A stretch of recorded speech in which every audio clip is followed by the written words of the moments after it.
Therefore I will be to Ephraim like a moth.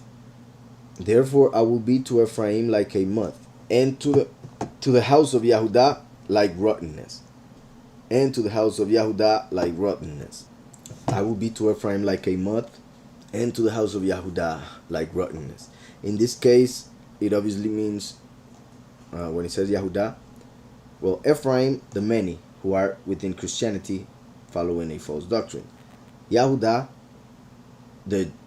since the few by this time would have been harvested already, like Benjamin, like we saw a couple verses back.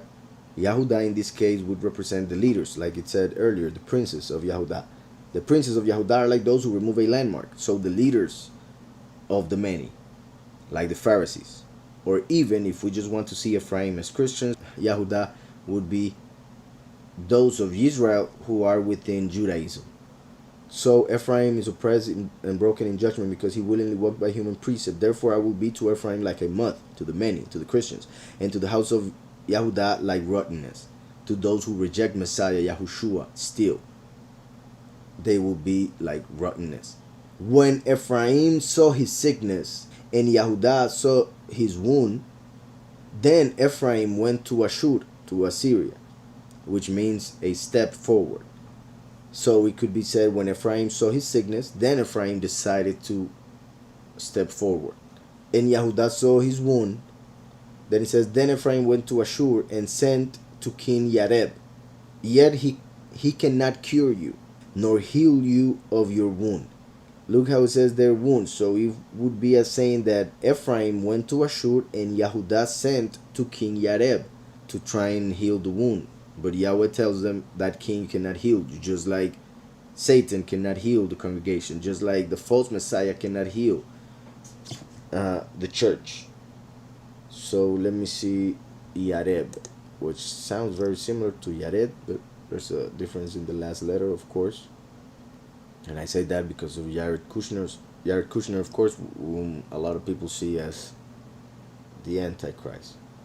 I'm not saying that that's the case, I'm just saying the similarity with the name. Yareb, which means contender, he who contends. So when Ephraim saw his sickness and Yahudah saw his wound, as in the many and those who are within Judaism rejecting Messiah after the two witnesses are killed, will get sick and wounded. Actually, the false doctrine in Christianity is a sickness, and the rejection of Messiah is a wound. Just like somebody can die of a wound, those who reject Messiah will end up dying eventually if they continue in that way. And the sickness of the many will eventually kill them as well, unless they accept Messiah to be healed from that sickness.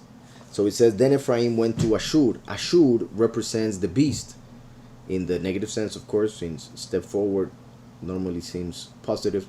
When it comes to that, as a nation, as an empire, was a representation of the beast, the New World Order. So Ephraim, when he gets sick, goes to the government, sadly, instead of going to Yahweh.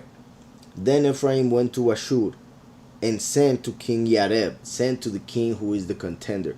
Sent, this Yareb would represent the beast who contends against Yahweh, the little horn who speaks huge or, well, blasphemous words against the Almighty and his people. So Ephraim went to Ashur and sent to King Yareb.